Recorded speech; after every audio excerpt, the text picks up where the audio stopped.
Ah, Bonjour à tous. Vous êtes en train de nous rejoindre dans ce nouveau webinaire organisé par le Friend District. Et comme chaque mois, j'ai l'habitude et le plaisir de recevoir Mathieu Emelon, de Emelon, du nom de sa société Emelon CPA, c'est ça, Mathieu? oui, c'est ça, ouais. Emelon Et City ici. Hamelin, CPAPC, exactement. Et nous Hmm. allons parler d'un sujet qui est particulièrement intéressant, puisqu'on va parler de comment implanter quelque part sa société aux États-Unis en termes de stratégie, de structuration, ce qui est très important, et puis d'exécution. Et pour ceux qui nous rejoignent et qui ne savent pas, peut-être, il y en a encore certains qui ne savent pas qui est Mathieu Emelon, c'est un expert comptable qui a été qui est formé en France et aux États-Unis en tant que CPA, qui est l'équivalent de l'expertise comptable. Il est spécialisé en fiscalité transfrontalière, avec une expérience à Paris, à New York, notamment dans les Big Four, dans certains Big Four. Et il est membre actif du New York State Society of CPAs, c'est-à-dire comment on appelle ça en France déjà, le barreau, l'équivalent du barreau, pardon, Voilà, pas c'est du ça. barreau, L'ordre de des l'ordre, ESN. pardon. J'ai pas, Ouais, ouais, j'étais c'est l'équivalent, ouais, l'équivalent du Et barreau pour d'accord, les du barreau, avocats. voilà. Ouais. C'est l'ordre des avocats à New York, dans l'État de New York. Hmm. Et lauréat d'un prix en 2024, plus de 10 ans ancien président de ce club du New York State Society of CPAs. Et il accompagne depuis plusieurs années des entreprises entre la France et les États-Unis. Voilà, je vous donne la parole, Mathieu, et merci encore d'être là. Et je rappelle à tous que vous pouvez poser vos questions en appuyant sur le bouton Q&A. Vous les écrivez et on les traitera à la fin. Et ce webinaire est enregistré, il sera rediffusé sur le Funstrict. Donc, si vous devez partir, si vous avez raté le début ou si vous voulez revoir une partie, n'hésitez pas à revoir notre vidéo qui sera disponible dans la semaine. Voilà, à vous, Mathieu. Ok, merci Romain pour cette présentation. Donc, je ne suis pas aussi célèbre, hein. Merci, mais Auprès, j'imagine qu'il y a. auprès des lecteurs du Funstrict, si, quand Ah, même, oh, beaucoup. ouais, ok. Donc, ouais, je pense qu'il y a quand même pas mal de personnes qui découvrent Mathieu Emelon, mais bon, j'espère que. Alors, donc, merci de nous rejoindre et de passer une partie de votre début d'après-midi avec nous. Donc, on va parler de l'Amérique. Donc, si vous avez des projets euh, d'implantation aux États-Unis, on va essayer de vous apporter des informations pratiques. Donc, on a l'expérience terrain euh, qui vous sera délivrée. C'est un webinaire, en fait, qui n'est pas technique du tout. Donc, c'est plus du marketing, la stratégie et un des aspects, encore une fois, pratiques. Ouais. L'Amérique ne s'improvise pas, elle se structure comme tout projet, hein. Donc, la préparation, c'est l'élément clé. Et donc, pour planter le décor, en fait, donc, on vous propose une approche méthodique pour transformer votre ambition internationale d'implantation aux États-Unis en réussite concrète et durable. L'objectif n'est pas d'entrer sur le marché. Votre objectif en tant que entrepreneur, hein, si vous avez déjà une entreprise en France ou ailleurs en Europe, que ce soit des Pays-Bas, République tchèque, dans un de nos webinaires précédents, en fait, on a des dirigeants qui nous ont rejoints en fait de la République tchèque, l'Espagne, du Royaume-Uni, etc. Si votre objectif c'est de vous implanter aux États-Unis, c'était plus un objectif à long terme. Euh, c'est pas juste en fait d'entrer sur le marché, mais c'est d'y prospérer durablement. Ouais. Euh, les points clés en fait, c'est le marché américain pour s'y implanter proprement. En fait, ça requiert une transformation stratégique. C'est pas juste une simple expansion. Et une exigence d'exécution élevée. Ouais. Oui, et puis ce côté durable, d'avoir une stratégie durable, c'est aussi lié au fait, au-delà de tout, lié au Mhm. fait du visa E2, le visa investisseur que choisissent beaucoup d'entrepreneurs et qui doit être renouvelé. Et pour être renouvelé, ben, il faut que les résultats soient là. Ouais, vraiment, c'est un aspect qu'on va aborder également, effectivement. Ouais, donc, l'immigration, donc qui est un casse-tête, hein, donc qui est une source de stress. Sur la base de ce qu'on a pu observer, donc on a par exemple des dirigeants, par exemple un architecte d'origine italienne, mais qui a un cabinet d'architecture en France et à Dubaï, hein. Il accompagne en fait les entreprises du luxe. Puisque là, le luxe se trouve à Dubaï, le luxe se trouve à Paris et le luxe se trouve à New York. Il a souhaité accompagner ses clients à New York. Donc, il a souhaité s'y implanter avec épouse, enfant, etc. Donc, ça suppose que, bon, voilà, il était vraiment stressé de ne pas avoir son visa. Ouais. Donc, c'est un aspect essentiel parce que ça détermine l'arrivée sur le territoire américain ou pas, en fait. Ouais. Donc, l'improvisation coûte et la structuration crée la performance durable. Ouais.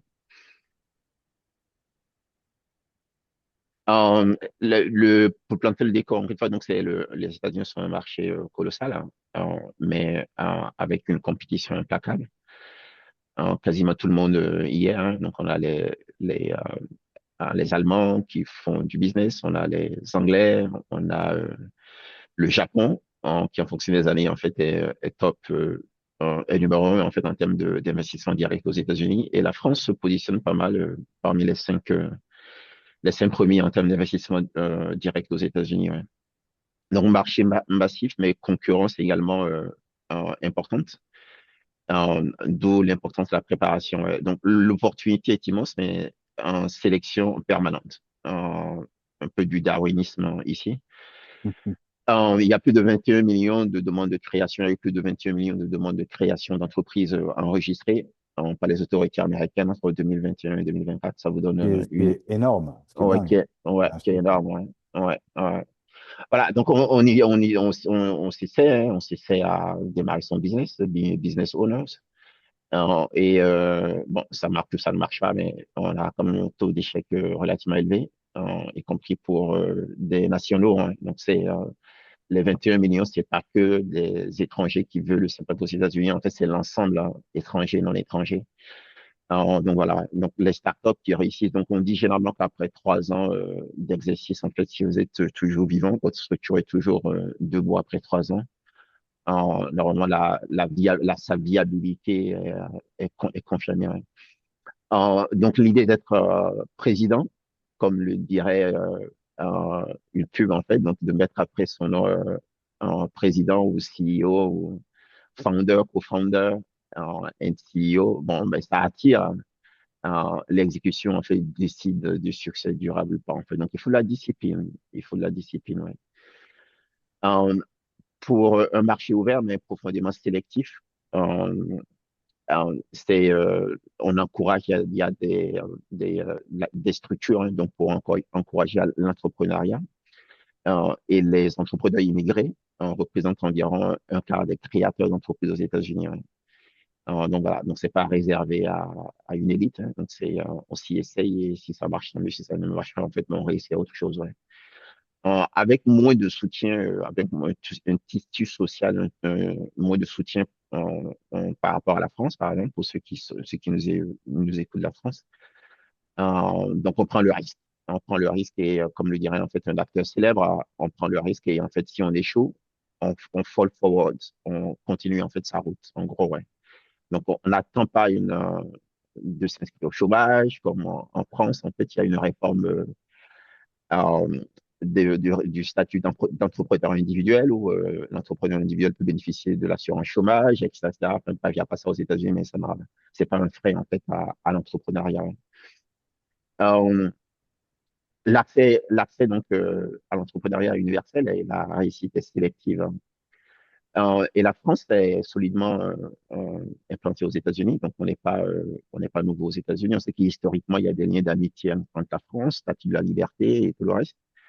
On a Lafayette qui est venu historiquement aux États-Unis de son propre gré pour aider les Américains à combattre les Anglais. Donc historiquement, oui, on est amis avec les Américains, mais au-delà de ça, en fait, il y a des relations économiques profondes entre la France et les États-Unis. Et la France, selon les alliés, en fait, est un des 5 premiers investisseurs directs aux États-Unis.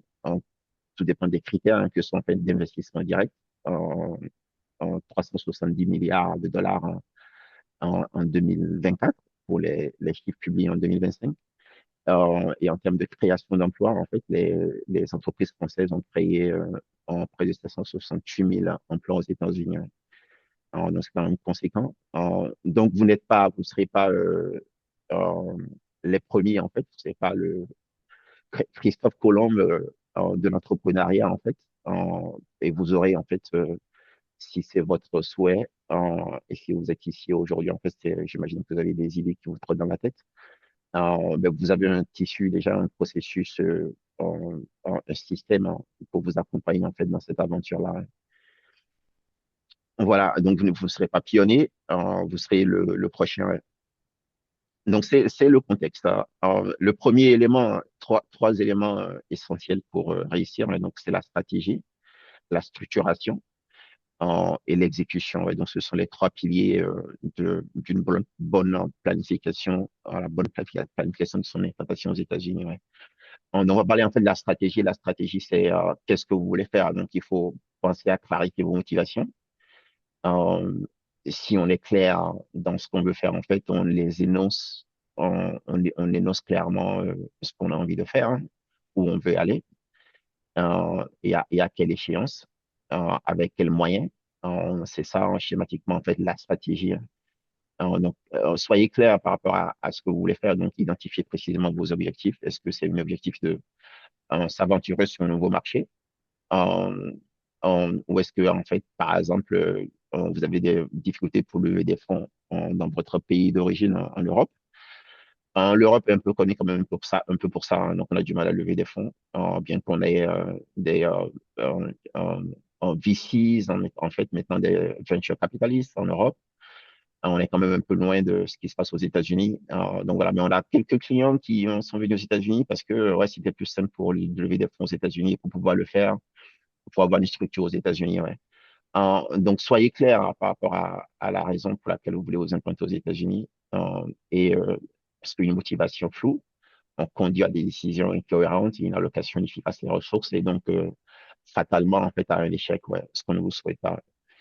Euh, une stratégie mal définie conduit systématiquement à des résultats décevants.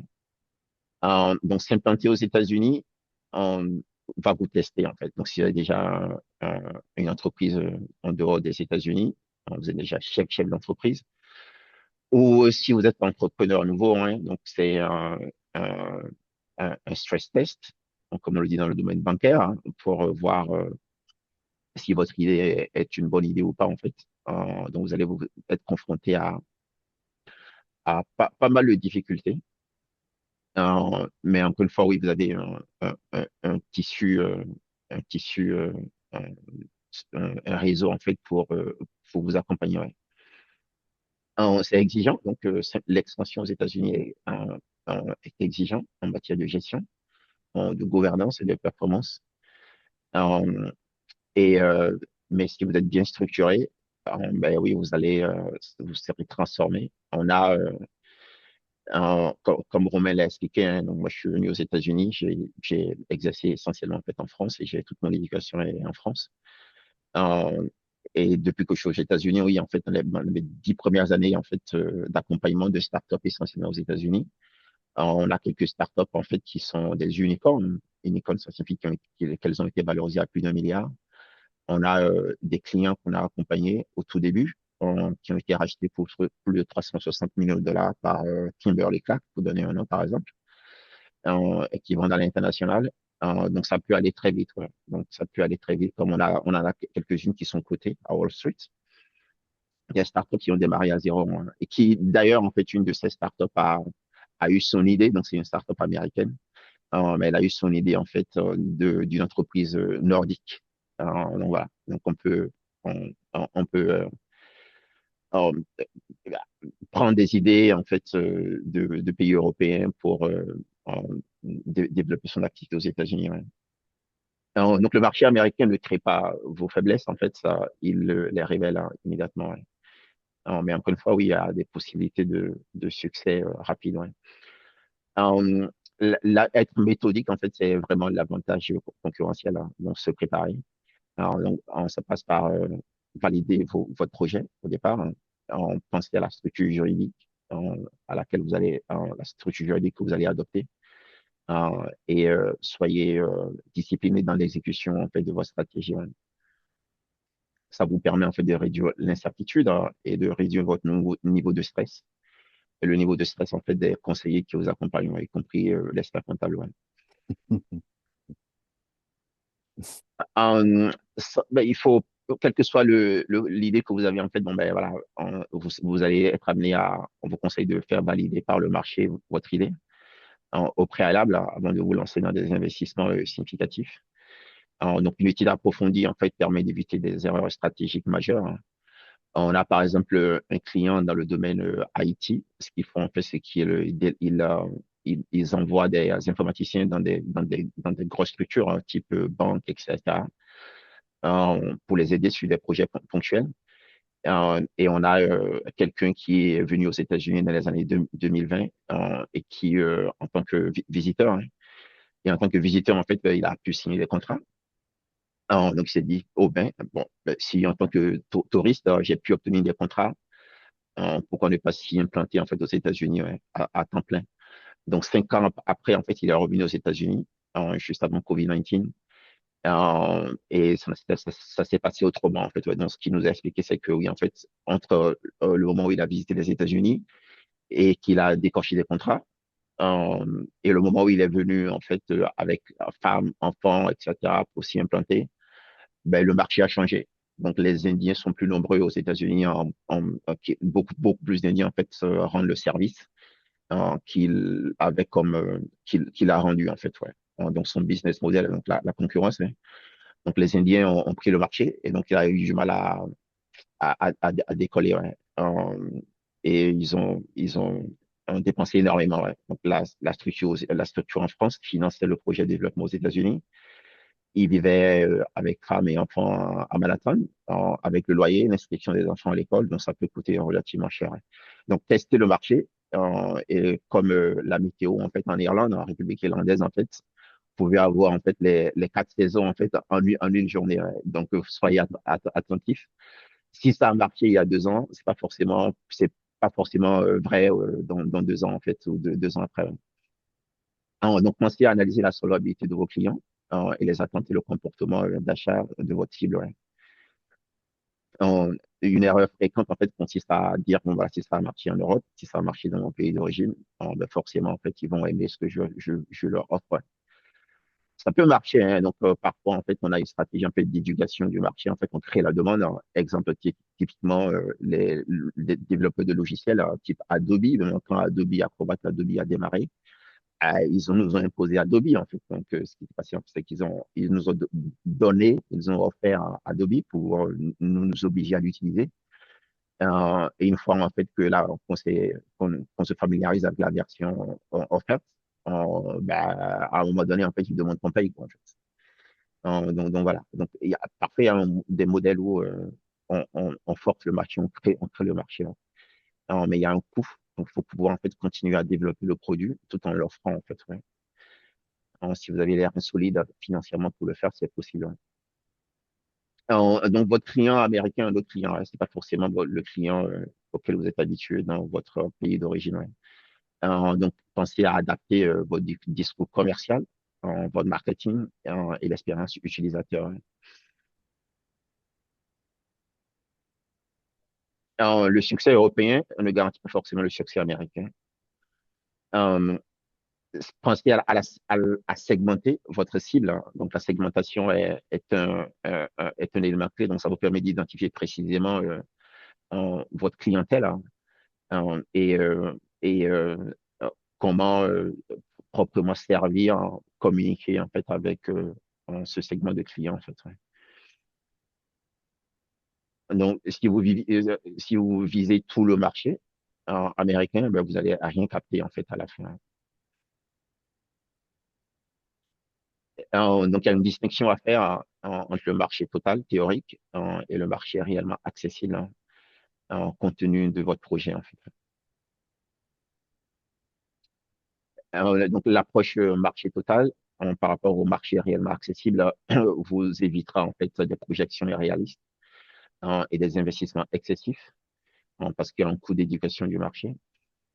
Bon, cette segmentation en fait constitue une base solide pour une stratégie de développement cohérente, disciplinée, et vous avez plus de chances de réussir, ouais. Donc, le marché n'est pas ce qui existe, mais votre marché, c'est ce que vous pouvez réellement conquérir. Généralement, vous rentrez, donc il y a une abondance de l'offre, hein, comme on l'a vu, hein, donc il y a 21 millions de sociétés d'immatriculation entre 2021 et 2024. Mais vous pouvez vous créer votre place, ça ne veut rien dire, hein.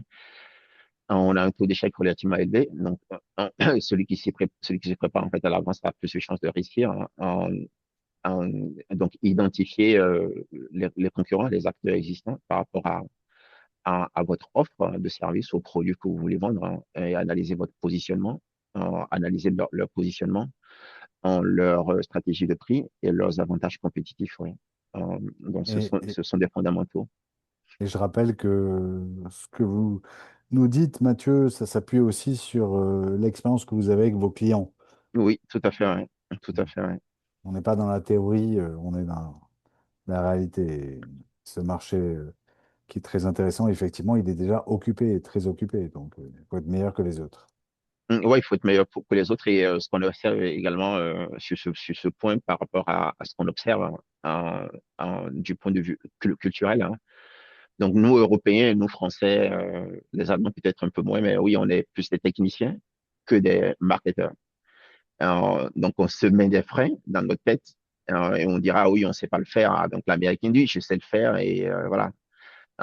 Et vous vous rappelez peut-être du slogan Fake it until you make it. Donc, parfois, même quand ils sont pas prêts, l'idée n'est pas encore, le produit n'est pas encore prêt. En fait, bon, ben, on dit qu'on a déjà le produit et on développe le produit pendant qu'on dit à ses clients potentiellement en fait, qu'on a déjà le produit. Ouais. Donc, Oracle l'a fait. Oracle a coaché. Fake it until you make it, c'est ce qui veut dire fais semblant jusqu'à ce que tu y arrives, quoi. Ouais, voilà. Donc, ce que j'ai compris, en fait, Bill Gates, y compris Bill Gates, en fait, l'a fait parce qu'il n'est pas prêt, le Windows n'était pas prêt quand il mentait à IBM en disant, oui, mon Windows est prêt, le DOS est prêt, on connaît plus le DOS, donc DOS. En tout cas, mes systèmes opérationnels, operating system, en fait, les systèmes d'exploitation informatique, on dit, il n'était pas prêt, mais il mentait en fait à IBM en disant que c'était prêt en fait. Ouais. Donc voilà. Donc c'est vraiment la culture aux États-Unis, c'est une culture d'entrepreneur, hein, une culture de confiance hein, où on est gagnant, hein, une culture de I know, I know, I know. C'est pas une culture de oui, je sais, mais je sais pas 100%. Ouais. Et tant que je connais pas 100, je maîtrise pas 100%, je dis ouais, je suis pas sûr. Ouais. Ça on l'entend souvent. Ouais. Que ce soit de polytechniciens ou que ce soit d'ingénieurs sophistiqués qui sont hautement plus qualifiés que les entrepreneurs qui réussissent aux États-Unis sur le marché. Ouais. Donc, différencier, ayez l'esprit gagnant et vous êtes invisible dans un marché saturé si vous ne montrez pas ce que vous apportez de différent, ce que vous offrez de différent, en fait. Ouais. Euh, Définissez une stratégie. Donc, le prix est une stratégie, pas une simple équation. Donc, comptablement, en fait, on met le prix, c'est le coût de revient plus une marge, hein. Donc, c'est le schéma dans des entreprises manufacturières hein, où on développe un produit.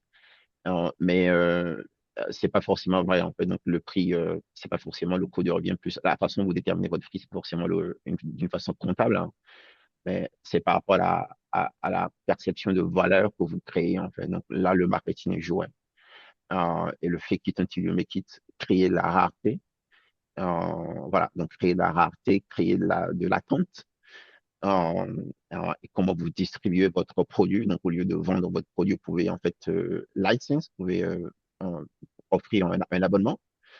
Donc, vous voyez, les logiciels, à un moment donné, jusqu'à il y a quelques années, en fait, on achetait un CD-ROM, on achetait une disquette, on achetait le produit, en fait, et on gardait, hein, mais depuis quelques années, en fait, il y en a un qui a commencé, mais on s'abonne. Et tous les ans, il faut payer maintenant. Ouais. Il faut payer tous les ans. Donc, vous voyez, donc c'est avec une perception de valeur. Et la perception de valeur, ce qu'ils nous disent, en fait, c'est que oui, en fait, ça nous permet d'améliorer le logiciel, hein, donc au fil de l'eau, parce qu'on a plus de ressources financières pour améliorer le logiciel, donc on vous apporte la valeur, en fait. Ouais. Donc, un développeur a commencé à le faire et les autres s'y sont mis, en fait. Quoi. Donc, perception de la valeur, donc déterminer votre prix en fonction de la perception de la valeur que vous créez. C'est vraiment plus du marketing là, hein, c'est de la perception. Mais voilà, mais il faut que ça dure, il faut qu'il y ait de la réalité, hein. Il faut pouvoir que vous offrez de la valeur, hein. Un prix mal aligné, une stratégie de prix mal alignée peut freiner l'adoption de votre produit ou du service que vous offrez. Ouais. Donc, encore une fois, le prix traduit votre valeur, hein, pas uniquement beaucoup. Hein. Euh, Pas forcément une aspect comptable. Ouais. Donc, chaque État a un marché distinct. Donc, on a une fédération d'États, des 360 millions de consommateurs, mais on est tous différents. Donc, chaque État est différent, en fait. Donc, en fonction de ce que vous offrez, du produit, service que vous offrez, en fait, oui, on pensait à tester et voir dans quel état il faut que vous vous implantiez. Le choix de localisation doit être aligné avec votre activité, hein, votre clientèle cible et votre stratégie de développement. Euh, c'est un aspect important. Hein, donc, si vous êtes dans le domaine de la tech, a priori, vous serez en Californie, mais il y a des États rivaux comme New York. Ce matin, un peu plus tôt, avec mes collègues de l'ordre, on a une réunion où on disait que le New York State, les autorités de l'État de New York, en fait, ont relancé un programme pour encourager les entreprises de biotech technologiques, en fait, à s'implanter dans la ville de New York City, d'ailleurs. C'est pas l'État de New York en général, mais la ville de New York a relancé un programme qui s'appelle Excelsior, qui vise en fait à encourager les entreprises technologiques, en fait, que ce soit des entreprises existantes ou des entreprises nouvelles à s'implanter dans la ville de New York, ouais, avec des programmes, enfin, de l'accompagnement, y compris accompagnement immobilier, parce que la ville de New York, une des chances que la ville de New York un, un-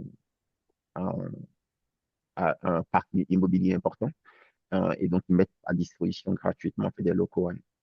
Donc, incitation fiscale, bureau gratuit, etc. etc. Lieu d'implantation, donc, l'État, important. Donc, choisir un État, c'est choisir les conditions de votre réussite, ouais, y compris avec des incitations financières, fiscales et tout ça. Ouais. Donc, tester le marché avant d'investir massivement, tester le marché via des partenaires, hein, des distributeurs ou des canaux indirects. Euh, C'était une bonne idée, en fait, pour voir comment euh, vos clients potentiels, vos cibles, en fait, réagissent et améliorer le cas échéant avant de vous lancer. Donc, tester tôt permet d'éviter des erreurs coûteuses. Ouais. Alors, ça peut être, par exemple, oui, on a des gens qui vendent via Amazon. Hein. On a des entrepreneurs qui disent, oui, je veux vendre via Amazon et Amazon impose, ou je veux vendre via eBay et eBay m'impose, en fait, d'avoir une entreprise aux États-Unis. Ouais. Donc, je crée une société parce que eBay ou Amazon me l'impose. Ouais. Donc, voilà. Donc, avant que vous vous lanciez en grandeur nature, cette plateforme peut servir, en fait, de test. Le business plan est un outil stratégique.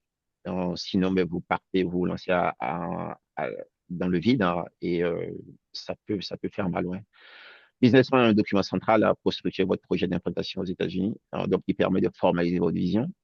Un aspect important du business plan, en fait, c'est l'aspect chiffrage, hein, où vous estimez en fait le profit attendu, en fait, donc, votre chiffre d'affaires, les dépenses qui vont avec. Un aspect important, donc formaliser votre vision, définir vos objectifs et anticiper vos besoins financiers. Donc, il y a un aspect chiffre d'affaires, un aspect cash flow, le flux de trésorerie, un tableau de flux de trésorerie dans le business plan, un aspect narratif qui dit bon, mais qui on est, etc., ce qu'on veut vendre et les moyens dont on dispose, l'expérience des fondateurs ou des partenaires en fait pour nous aider à réussir. Tout ça fait partie du business plan. Et l'apport en plus de trésorerie, le cas échéant. Donc, s'il faut s'il faut vous trouver de l'argent, par exemple, on a quelqu'un qui fait du design de bijoux, qui veut s'implanter aux États-Unis, parce que, donc, il fait du design de bijoux de mariage. Hein. Donc, c'est plutôt un artisan. Hein. Et c'est pas une production de masse. Donc, elle a dit oui, en fait, on a un partenariat avec le Festival de Cannes pour faire des bijoux aux célébrités et avoir un stand au Festival de Cannes. Les Américains, quand ils se marient, en fait, ceux qui ont les moyens, en fait, s'offrent des bagues de mariage qui sont hors du commun. Donc, il y a un marché pour nous aux États-Unis, etc. Donc, on les a aidés à faire le business plan. et on les a aidés à projeter en fait le tableau de flux de trésorerie. Et il se trouve que bon, ben, initialement, il faut qu'il y ait un apport initial en fait. Ouais. Et avec les ventes, les premières ventes, en fait, bon, ben, on aura de la trésorerie pour pouvoir continuer en fait. Mais au début, pour cette entrepreneuse qui vit en France et qui a travaillé dans le domaine du luxe pendant des années, fait des designs de bacs pour les grands noms du luxe. Elle a travaillé dans une entreprise qui fait la manufacture de bagues pour tous les grands groupes de luxe d'ailleurs à Paris, etc. Et elle a voulu se lancer à son propre compte sur le marché américain, au Festival de Cannes en France, etc. Et voilà, donc c'est un exemple. C'est pas, on a des grands projets avec des milliards de dollars de revenus à la clé, mais on a aussi en fait de petits projets où l'entrepreneur ou l'entrepreneuse en fait voilà veut juste en souffler et dire voilà, je fais ce que j'ai envie de faire et je satisfais mes clients au lieu de rester dans un cocon administratif ou corporate où c'est la stratégie en fait des dirigeants qui importe en fait quoi. Donc, un plan solide transforme une ambition en trajectoire en exécutable. C'est ce que nous souhaitons. Donc, trésorerie détermine la survie, comme on vient de le voir. Hein, donc, une gestion proactive du cash flow constitue une condition essentielle pour assurer la pérennité du projet. Les coûts initiaux peuvent être élevés et ça peut requérir en fait une mise de fonds initiale ou de la famille, hein, parce que typiquement, les tiers, comme les banques, par exemple, ne vous donneront pas l'argent si vous êtes en démarrage. Il faut avoir aux États-Unis typiquement au moins 2 années de bilan. Il faut avoir un profit. Sinon, elles se disent en fait, bon, bah, comment est-ce que vous allez nous rembourser en fait quoi. Donc on a affaire à des banquiers, on accompagne en tant que MNO-CPFIC en fait les entrepreneurs à trouver de l'argent. C'est pas forcément un aspect, c'est pas uniquement un accompagnement comptable, fiscal et juridique. On accompagne vraiment, on aide à lever des fonds. On va trouver des fonds auprès de banques. Et sur la base de notre expérience, oui, donc les banques américaines, en tout cas, ouais, elles refusent de donner des fonds s'il n'y a pas un compte résultat positif. Et si vous n'êtes pas déjà en exercice pendant au moins 2 ans. Donc voilà, donc si vous démarrez, oui, peut-être qu'il faut que vous apportiez l'argent de friend and family, comme on le dit en fait, la famille de votre entourage. Hein.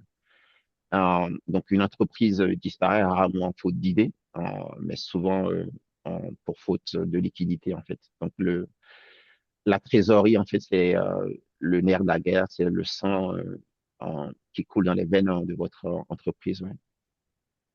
On vient de parler, en fait, de la stratégie. Donc, l'autre aspect, en fait, c'est la structuration. Donc, vous avez votre idée, vous l'avez testée, vous avez segmenté.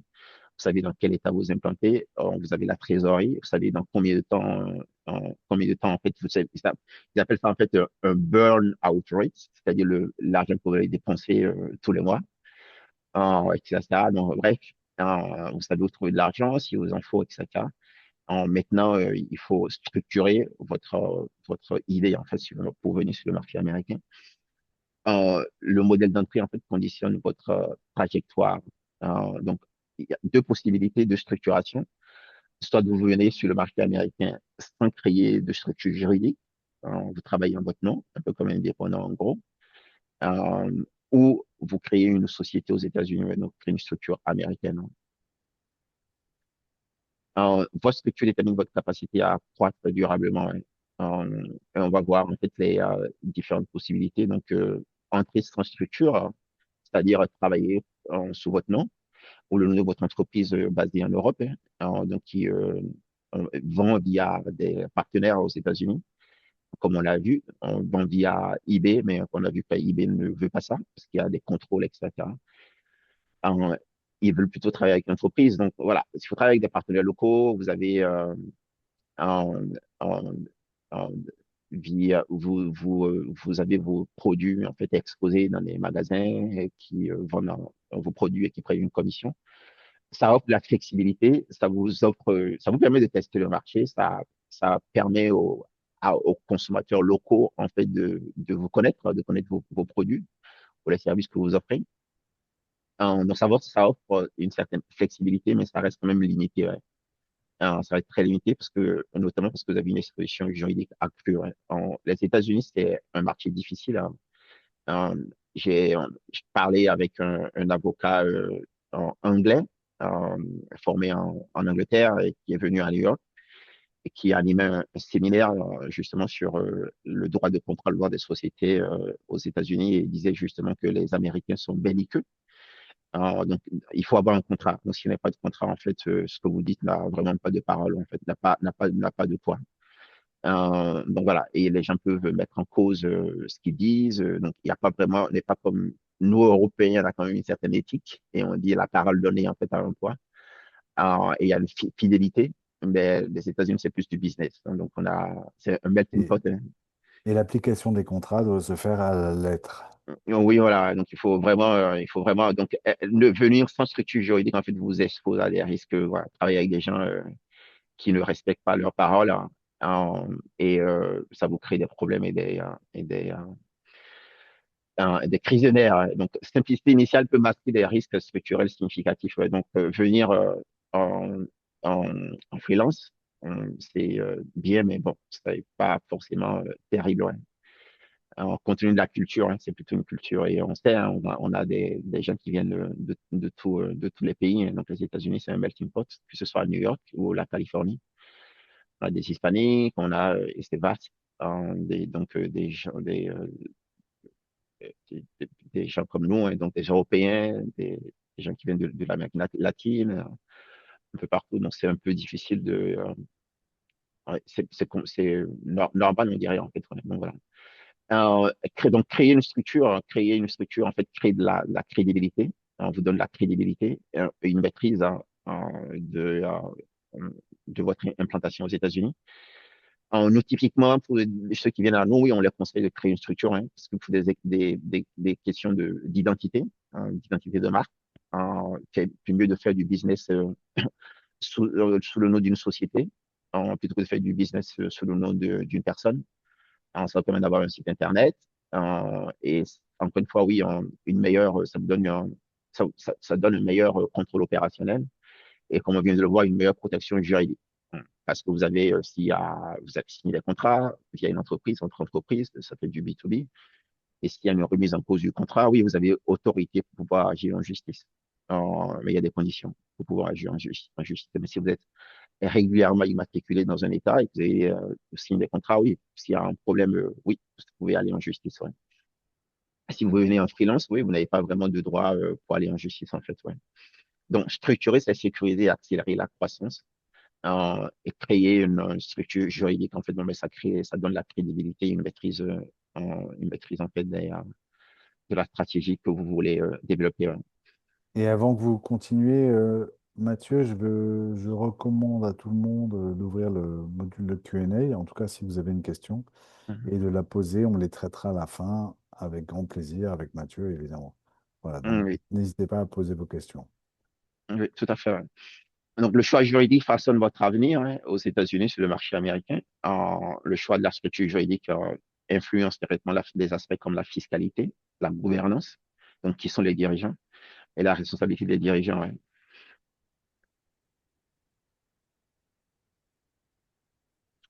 Une structure mal choisie pénalise durablement la performance. Quand on crée une forme de société, on peut la fermer, la société, on peut la dissoudre, etc., et recréer une société, mais bon, voilà, tout ça, c'est du stress et des frais administratifs. Et donc, il vaut mieux en fait réfléchir. Et ce que je conseille typiquement, en fait, c'est parler pas à l'avocat en premier. Si vous avez une idée d'implantation, parler à l'expert comptable en premier. Si vous parlez surtout aux États-Unis, les avocats ont un comportement moutonnier. Il y a un collègue en fait américain qui m'a expliqué pourquoi, parce que typiquement il m'a dit en fait que oui, en fait les aspects pratiques du droit des sociétés, type est-ce que je crée une LLC, est-ce que j'ai créé l'équivalent d'une SA, si vous êtes français, société anonyme, est-ce que je crée l'équivalent d'une SARL, est-ce que je crée une société en nom collectif, est-ce que je crée une SCI, enfin ouais. Ils n'apprennent pas ça en école de droit. Ils n'apprennent pas ça en fait quand ils apprennent, quand ils veulent devenir avocat, ils n'apprennent pas ça. Et c'est ce qu'un de mes collègues m'a dit en fait. Dans ce qu'ils font, quand ils ont le diplôme, ils sont avocats, ils deviennent avocats. et qui viennent à vous, ou que vous venez à eux, en fait, bah, ils diront pas non, je sais pas le faire, hein, comme nous, Français, en fait, c'est comme on l'a dit au début, hein. Le Français dira oui, mais c'est pas trop mon domaine, voilà. Mais eux, ils n'ont aucune idée, ils ont une vague idée, ils diront oui, on va le faire, hein, ils diront jamais non. Et ce qu'ils font, en fait, c'est qu'ils font du copier-coller. Dans 90% des cas, si vous allez voir un avocat, bah, il va vous dire oui, faites une C corporation dans le Delaware.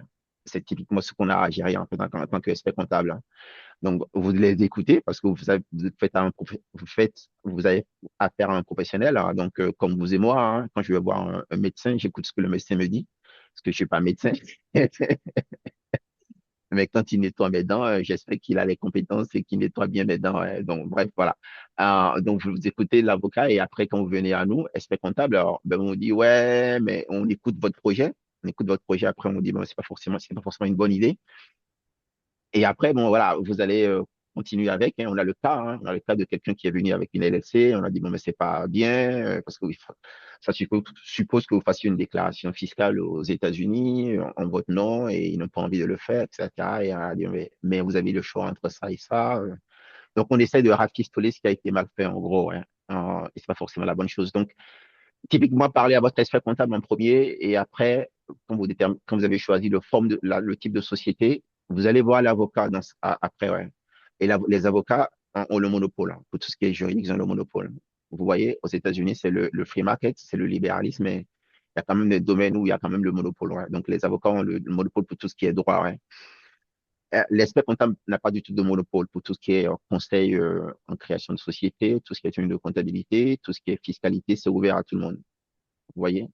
La seule activité réglementée, c'est l'activité d'audit comptable et financier, ça s'appelle le commissariat aux comptes. Donc, on n'a pas de protection. Euh, LLC offre la flexibilité, c'est vraiment connu. LLC, Limited Liability Company, ça offre une grande flexibilité. Certaines optimisations fiscales et protection, donc vous avez votre responsabilité est limitée à vos apports, en fait, en capital, hein. Mais il y a des règles, hein, il y a des conditions, hein. Donc, les tribunaux ont dit, bon, mais voilà, c'est LLC, mais il y a des conditions à remplir pour que votre responsabilité soit limitée à votre apport, hein. En gros, il faut Comme respecter, partout d'ailleurs, hein, comme en France, comme partout. voilà, mais en gros, en fait, il faut respecter les règles de la société anonyme, hein, même quand on est LLC, ouais. OK? Cette flexibilité devient un avantage uniquement lorsqu'elle est maîtrisée, ouais. Donc, LLC, bien, mais ça dépend, ouais. C'est ce que vous voulez faire. La plupart des startups qui démarrent via une LLC, mais il y a possibilité de convertir une LLC en l'équivalent d'une SA après ou d'une SAS après, ouais. Donc, voilà. Mais bon. La corporation, équivalent d'une SA, d'une SAS, vous permet de structurer et de lever des fonds. Donc, si vous avez des idées de lever des fonds, aux États-Unis, il faut démarrer par une corporation, équivalent d'une SA, d'une SAS. Ouais. Donc, parce que les investisseurs, on ne veut pas investir dans une LLC. Donc, une LLC, c'est une société de personnes. Donc, on a des parts sociales, hein, comme une SARL en France ou comme une SNC en France. On a des parts sociales, hein. Et typiquement, en fait, oui, les investisseurs, oui, ils veulent avoir des actions et ils espèrent que vous serez coté un jour. Et si vous êtes coté, oui, ils vendent leurs actions. Et c'est comme ça qu'ils se font de l'argent, en fait, ouais. Et ça, il faut avoir une corporation pour parler d'actions et d'actionnaires, hein. Donc, structurer aujourd'hui facilite le financement de demain. Typiquement, ouais. Donc, c'était des genres de questions qu'on vous pose, en fait. Si vous venez à Londres, on vous pose des questions, on vous dit, mais qu'est-ce que vous voulez faire? Est-ce que vous envisagez, comment est-ce que vous voyez dans 10 ans, dans 5 ans? Donc, on fait un diagnostic, ouais.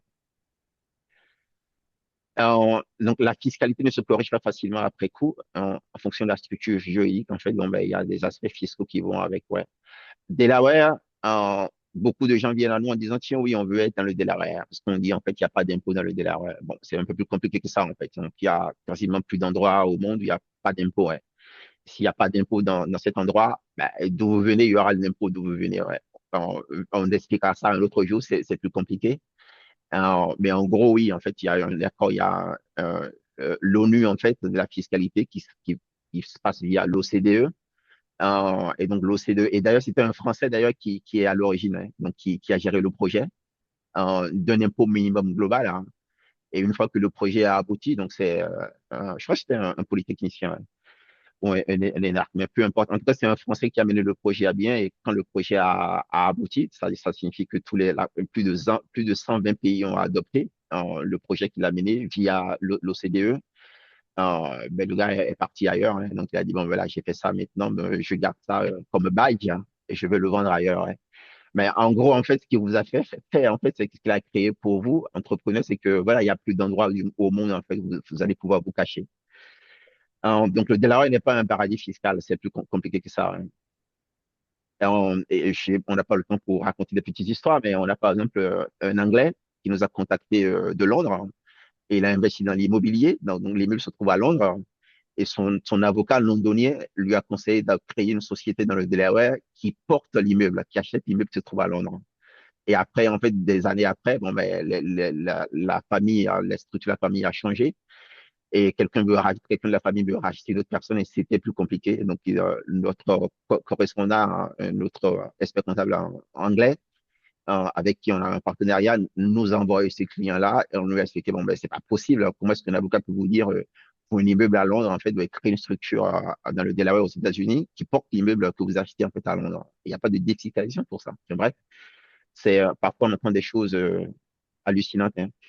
Donc, une bonne décision repose sur une analyse, pas sur la réputation, et faites attention à qui vous parlez, ouais. Donc, vous savez où vous voulez faire, ce que vous voulez faire, vos motivations, vous connaissez vos motivations, et vous êtes blindé. Vous avez une structure en place. Il faut mettre tout ça en œuvre. Donc, l'exécution, c'est le moment de vérité, et l'étape déterminante de la réussite, en fait. Donc, une exécution rigoureuse, permet de matérialiser le potentiel identifié lors des phases précédentes, donc le succès. Pour mise en place des opérations, le lancement commercial, le recrutement des équipes et la gestion quotidienne en fait, des opérations aux États-Unis, ouais. Donc la stratégie séduit, mais seule l'exécution en fait produit des résultats, ouais. Donc pour l'exécution, oui, vous avez besoin de partenaires, de professionnels comme le CPA, donc c'est l'équivalent de l'expert comptable aux États-Unis. Donc, le CPA vous aidera sur les aspects que j'évoquais, hein, y compris la gestion comptable, fiscale et réglementaire. Une fois que tout est en place, donc, le CPA vous aide en amont de la stratégie. Typiquement, on pense à l'expert comptable comme un homme de chiffres ou une femme de chiffres, mais bon, c'est plus complexe ça, en fait, quoi. Donc, et vous aidez de la stratégie à la structuration, comme on l'a vu. Et l'avocat, en fait, va formaliser les documents juridiques, donc création de la société, rédaction des contrats. On va parler un peu plus tôt, en fait, de la patente, de la protection de la propriété intellectuelle, hein, etc. Donc, tout ça est géré par l'avocat. On a les banques. Enfin bref, donc l'expert comptable, c'est un des partenaires. Mais dans l'aspect exécution, ben, il vous aidera sur les aspects tenue de la comptabilité, déclaration fiscale, déclaration de la TVA, etc. En plus, les aspects Et levée de fonds. opérationnels, hein. Et levée de fonds. Comment? Et levée de fonds. Et levée de fonds, ouais. Voilà. Donc, un bon accompagnement réduit significativement les risques derrière. Donc, pensez à vous entourer. C'est ça l'idée. Donc, vous entourez d'experts comptables, d'avocats, de banquiers. Donc, avocat spécialisé en droit des affaires pour ici, ouais. On verra un peu plus tôt, un peu plus tard. En fait, oui, pour les aspects immigration, comme on l'a dit un peu plus tôt d'ailleurs également, les aspects immigration aux États-Unis, typiquement, on fait appel à un avocat, ouais. Pour les Américains qui vont en France, ils n'ont pas besoin d'avoir un avocat. C'est moins courant d'avoir un avocat pour tout ce qui est immigration en Europe, en France en particulier. Mais aux États-Unis, oui, généralement, on passe par un avocat pour tout ce qui est immigration, ouais. Donc, intervient dans la création de la société, rédaction des contrats, gestion des risques juridiques. Et comme on l'a vu, donc limiter le risque en fait de conflit, ouais. Et s'il y a un conflit, là, vous êtes blindé, protégé. Donc c'est le rôle de l'avocat, du partenaire avocat, ouais. Anticiper le droit, donc c'est protéger la croissance de votre entreprise, ouais. Mais cette sécurisation implique également un investissement initial, hein, parce qu'il y a un coût administratif, donc le coût d'entrée. Donc oui, il y a les coûts initiaux, donc payer l'avocat, payer l'expert comptable, etc. Donc, investir correctement au départ, hein, évite des corrections coûteuses ultérieures, hein. Que ce soit pour la tenue de la comptabilité, hein. Donc, les gens, par exemple, pensent que ici, typiquement aux États-Unis, les petites et moyennes entreprises utilisent QuickBooks comme logiciel de comptabilité. Et ils sont tellement gros, en fait, qu'ils font beaucoup de marketing, hein. Ils font beaucoup de marketing, la publicité mensongère, hein. C'est pas moi qui le dis, hein. Il y a les procureurs de la République de 50 États, en fait, qui ont épinglé l'éditeur de logiciels, hein. Et ils ont signé un accord, donc ils ont dû payer une amende qui n'a pas été révélée. Mais ils sont vraiment agressifs sur le plan de la communication. Ils sont tellement agressifs en fait qu'ils disent que vous n'avez pas besoin de comptable, hein, pour faire la tenue de la comptabilité de votre entreprise. Il suffit d'acheter leur logiciel de tenue de comptabilité, surtout notamment la version online, hein, la version en ligne, hein. Vous scannez vos factures, vous connectez votre banque, vous connectez votre carte de crédit et les transactions se déversent. Vous assignez des comptes aux transactions et pouf, votre comptabilité est faite. C'est plus compliqué que ça. S'il y a des gens qui vont à l'école pendant des années et qui ont le niveau même docteur, en doctorat en Europe pour devenir expert comptable, c'est qu'il y a beaucoup de choses à apprendre. Euh, D'ailleurs, j'imagine que beaucoup de vos clients utilisent QuickBooks, mais euh, ensuite font appel à vous et vous donnent accès à leur QuickBooks pour euh, traiter l'aspect fiscal de la déclaration d'impôt, j'imagine. oui, oui, tout à fait. Ouais. Donc, si votre structure est vraiment, si vous êtes consultant indépendant et que voilà, vous démarrez et que vous n'avez pas d'ambition d'employer du personnel, de vous développer, oui, ça va, ça peut être une solution. Mais si vous avez des ambitions de réussite et de développement, non, c'est pas forcément la solution optimale, n'est pas forcément de connecter la comptabilité à vos comptes bancaires, carte de crédit il faut embaucher un professionnel. Faites-vous entourer de quelqu'un qui connaît la compta. Alors, voilà. Sinon, on a affaire à des choses. Ça coûte plus cher d'avoir à défaire que les petites histoires, on en a. Hein. Donc, tout dépend de qui vous embauchez également. Donc, il y a des gens qui font bien leur boulot et des gens qui ne font pas bien leur boulot. Donc, ce qui est intéressant ici, c'est que oui, la culture générale, c'est un Américain vous dira jamais non, je ne sais pas le faire.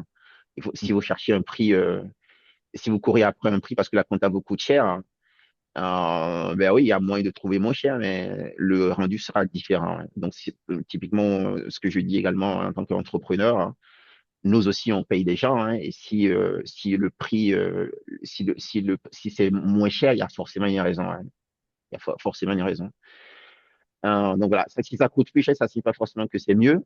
Alors, ça, on l'apprend en marketing. Et typiquement, par exemple, le champagne, hein, mais il y a du marketing derrière, il y a l'emballage, le packaging qui fait que bon, ben, la renommée. Donc, on vous vend la renommée. Euh, mais c'est pas forcément le cru qui fait que c'est plus cher, en fait. Ouais. Ou, des produits de luxe. Hein. Donc, c'est le marketing, comme on l'a dit. Hein. Donc, c'est la perception de la valeur que vous réussissez à vendre. Ouais, mais il y a des services pour lesquels, oui, en fait, bon, mais il faut payer le personnel pour tout ce qui est comptabilité. Donc, on a l'intelligence artificielle, mais ça coûte de l'argent. Donc, les robots ne sont pas gratuits pour l'instant. Ouais. Tout ça, ça coûte. Donc, votre prix de revient fait que, bon, ben, si on vous l'offre pour $2, hein, il y a peut-être anguille sous roche, on dirait, c'est ça. So, euh, le rôle du CPA consiste à rendre les flux, en fait, entre votre entité, vos entités ou les apporteurs de, euh, de fonds en Europe et les États-Unis. Voilà, et c'est ça fait que la plupart des clients viennent à nous parce que sur le côté France-États-Unis, oui, les clients viennent à nous parce qu'ils cherchent quelqu'un qui maîtrise le côté français, le côté américain. Donc, la propriété intellectuelle, en fait, protéger les produits que vous avez développés. Hein. Donc, ça coûte de l'argent pour développer un produit, ça coûte du salaire. Hein. Donc, protéger vos droits. Il ne faut pas que les gens utilisent gratuitement ou subtilisent votre idée, en fait, des produits que vous avez. C'est arrivé à un client en France, d'ailleurs. Donc, il a développé des fenêtres anti-bruit. Il est ingénieur à la base. Et il a voulu en fait le développer aux États-Unis. Il a dit oui, en fait, les chaînes de télé, donc il y a apparemment l'équivalent de euh, il y a des émissions de télé où en fait on met en avant des produits innovants. Donc son produit a été mis en avant sur une chaîne de télé en France. Ils ont voulu en fait vendre son produit pour et son compte, en son nom et pour son compte, mais il a dit oui, il prenait quasiment tout en fait, il prenait toute la marge. Donc c'était pas intéressant pour moi de vendre via eux par l'intermédiaire de cette chaîne de télé. Et ce qui s'est fait, donc il a voulu se développer aux États-Unis. Et ça n'a pas marché aux États-Unis. Il a voulu en fait venir avec sa famille et tout le reste n'a pas marché. Enfin, on lui a dit c'est avec le budget que tu prévois en fait c'est pas viable. Hein. Faut pas y penser. Je lui ai dit, il n'a pas voulu m'écouter. Il est parti voir l'avocat et l'avocat lui a dit également en fait il s'est calmé. Ouais. Et 2 ans après, il m'a dit en fait mon idée en fait tout le monde a appliqué mon idée. J'ai dû laisser tomber. Maintenant je cherche du boulot comme employé employé en entreprise. Ouais. Donc, pensez à protéger le produit que vous avez développé, pensez aux aspects ressources humaines, en- à embaucher local, hein. Ça vous permet en fait de vous adapter à la culture américaine, comme on vient de le voir, hein. Il y a quand même des spécificités. Flexibilité sans structure devient rapidement une faiblesse. Ouais. Donc, embaucher local, et des talents américains expérimentés, bon, ben, c'est sans valeur. Ça vous permet d'accélérer votre apprentissage et votre éducation par rapport au marché américain. Hein. On a quelqu'un qui a voulu se lancer dans la boulangerie française à Brooklyn, ici à New York, et qui a voulu en fait embaucher de la France, embaucher un pâtissier de la France, et il a eu du mal, ouais. Il a eu du mal pour des questions de visa. Ouais. Les charges sociales sont relativement faibles par rapport à la France. Mais si vous voulez offrir des avantages sociaux, comme un peu comme la mutuelle, la participation, l'intéressement, mais ça devient rapidement coûteux, ouais. Comparable en tout cas à ce qui se passe en Europe, en France. Ouais.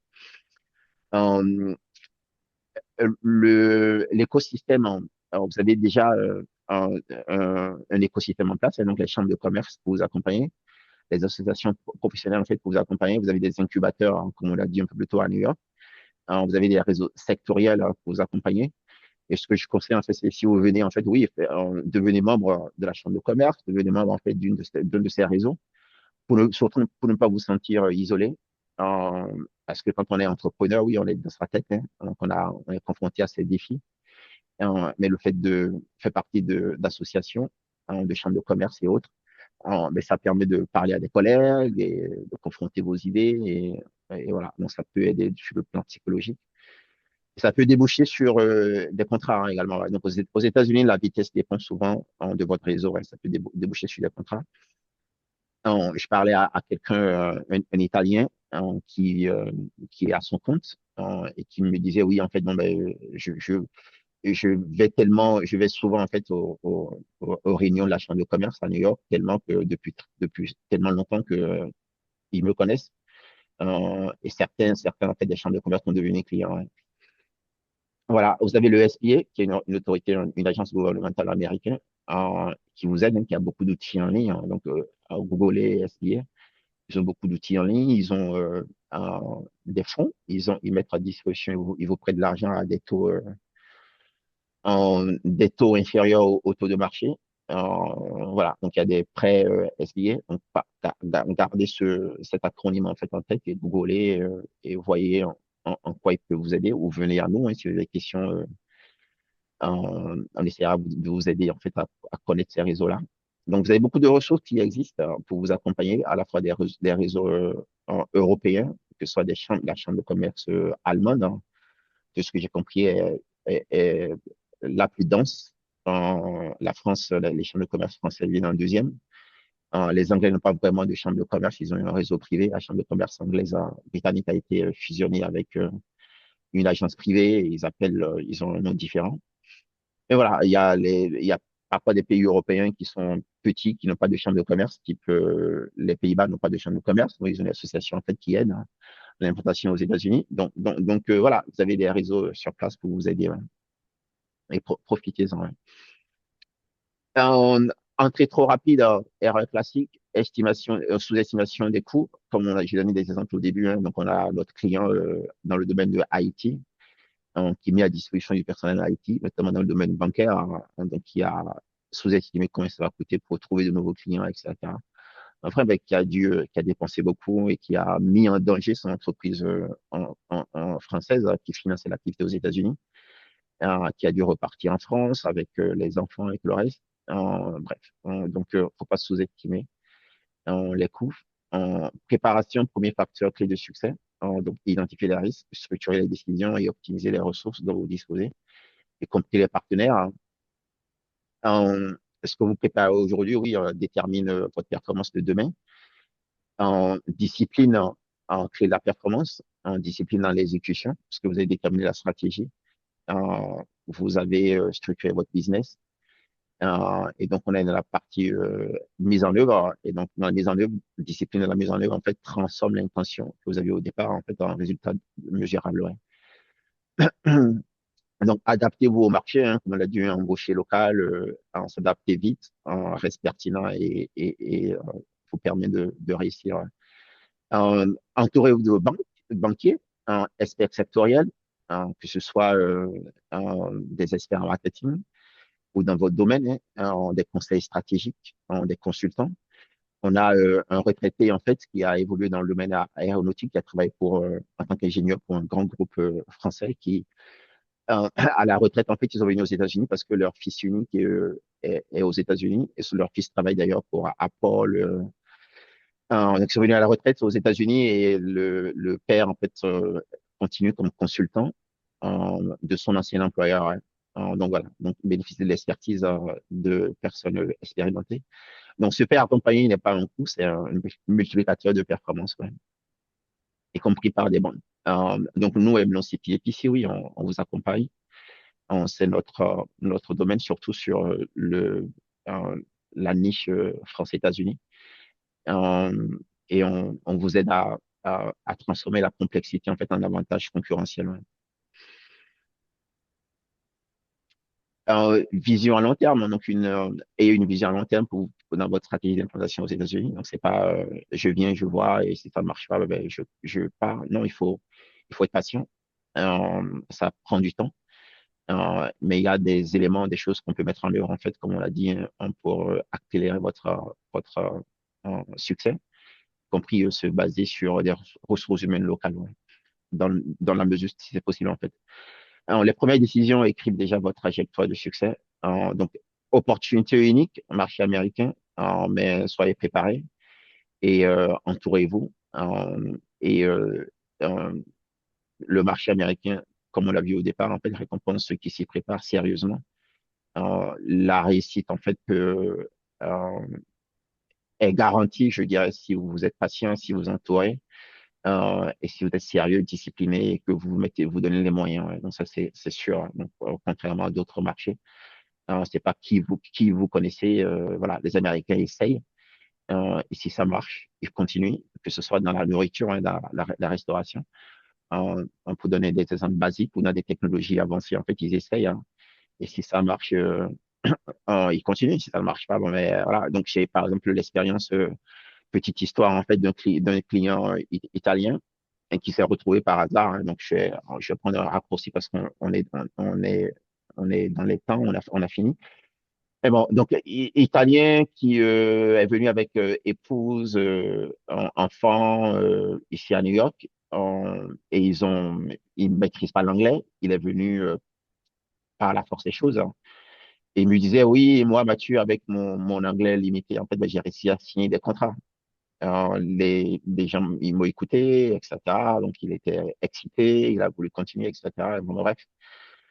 Dans le business, il est venu aux États-Unis parce qu'il était fournisseur d'une entreprise qui leur devait de l'argent et qui a fait faillite. Et donc, pour ne pas perdre tout leur argent, en fait, il a repris le business. Donc, dans les grandes lignes, c'est comme ça qu'il est arrivé aux États-Unis. Ouais. Il me racontait ça, en fait. Il me disait, oui, avec mon anglais limité, etc., les gens m'écoutent et ils se basent sur la qualité du produit. Donc, tout est possible, hein. Tout est vraiment possible, ouais. Donc, faut pas vous mettre des barrières dans la tête. Faut pas vous dire, ah, je suis pas ceci, je suis pas cela, je suis pas très bon, etc. C'est, si vous êtes 50% bon, vous êtes déjà au-dessus du lot par rapport à ceux qui s'y essayent et qui arrivent aux États-Unis, ouais. Donc, fake it until you make it. Voilà. Et Mm. en attendant, fake it until you make it. Mm. Hein, faites semblant jusqu'à ce que vous y arrivez. Bon, Mm. fake it, c'est bien, mais après, il faut make it, hein, évidemment. Ouais, après, il faut pouvoir vendre le produit, hein. Il faut pouvoir développer le produit et donner le Délivrer. produit, hein, la livrer ou le service, ouais. Voilà, Mm. exactement. Mm. Merci beaucoup, Mathieu. C'était passionnant, intéressant, comme d'habitude. Euh, je vous propose à chacun de prendre une seconde, si vous le souhaitez, pour poser une question. Vous appuyez sur le bouton avec un point d'interrogation qui s'appelle Q&A. On vous donne une minute si vous avez des questions. On en a traité pendant le live par écrit. Si vous n'avez pas de questions, bah, je vous remercie à tous. Je vous donne encore quelques secondes, mais écoute, Mathieu, j'ai donné aussi dans la conversation le lien vers ton site internet, la page de contact, pour que, pardon, je viens de vous tutoyer. Il n'y a pas de Je souci. sais même plus si on se tutoie, on se vous voit Mm. avec évidemment parce qu'il n'y a pas de vouvoiement aux États-Unis. Mm. Euh, et je vous rappelle que vous pouvez cliquer sur ce lien et atterrir sur le site de Mathieu Hamelon, enfin en tout cas de Hamelon CPAPC, qui est son site internet, le site internet de son cabinet d'expertise comptable aux États-Unis.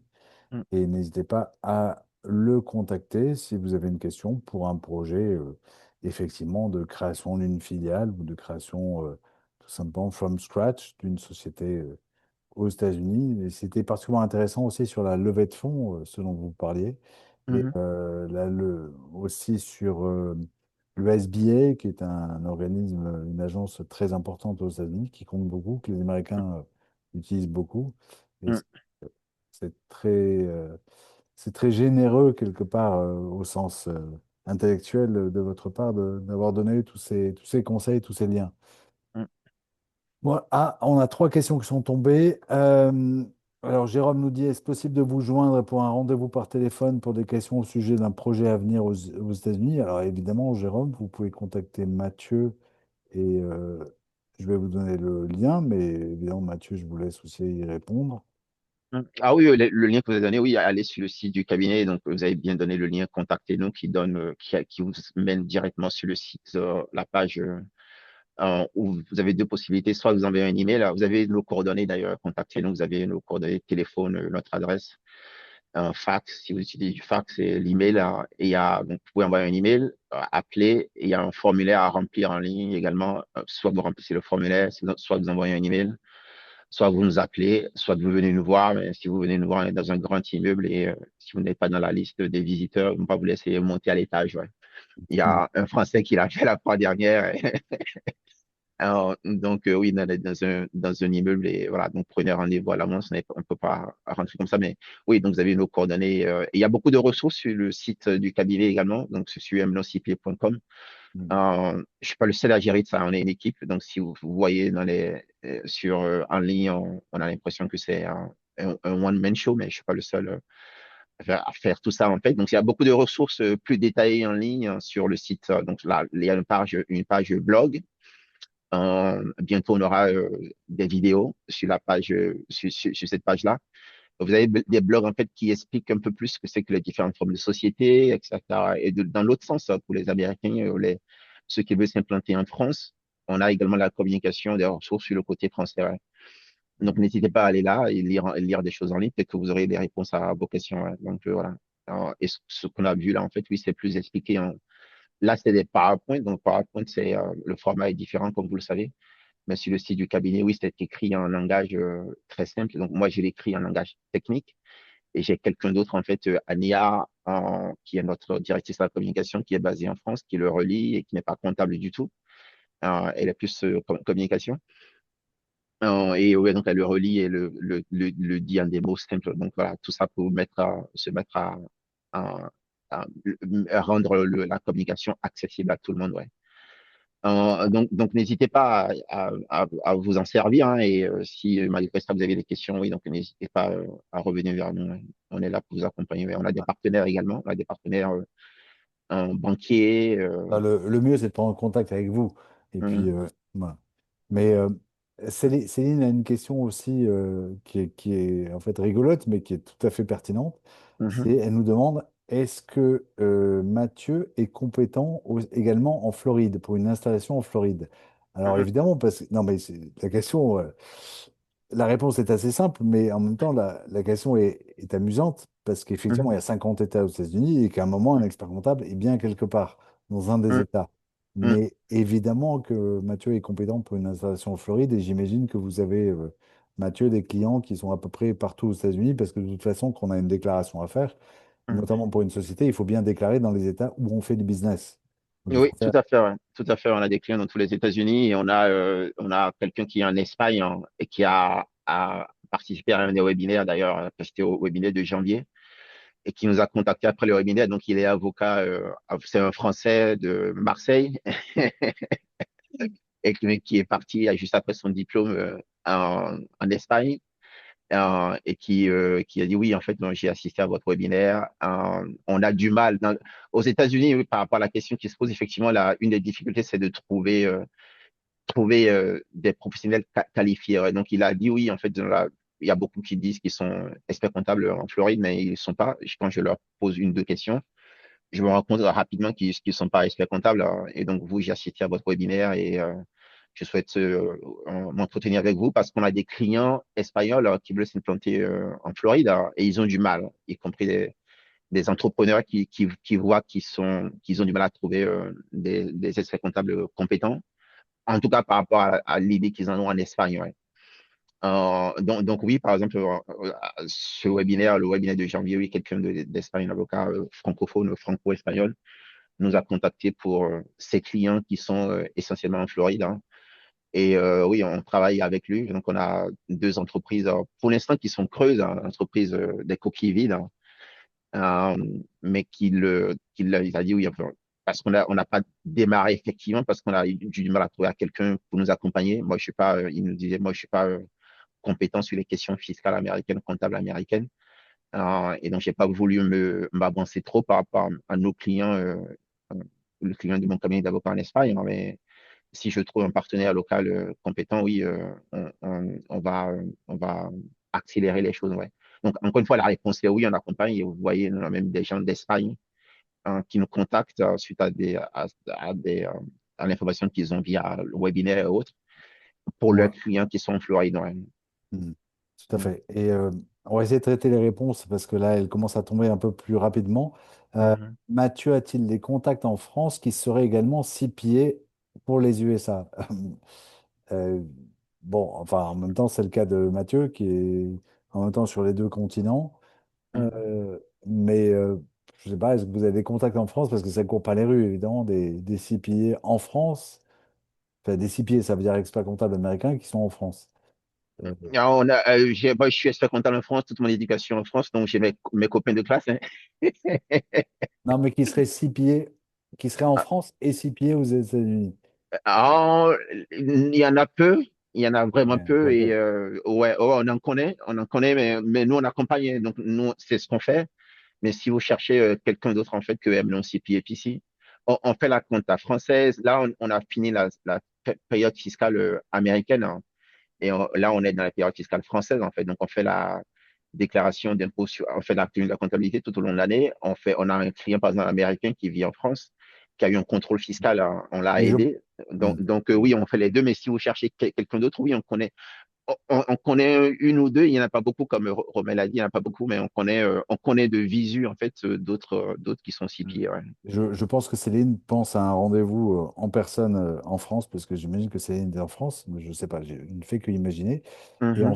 enfin, une dernière question qui est, elle se demandait si les fiscalités étaient vraiment différentes d'un État à l'autre.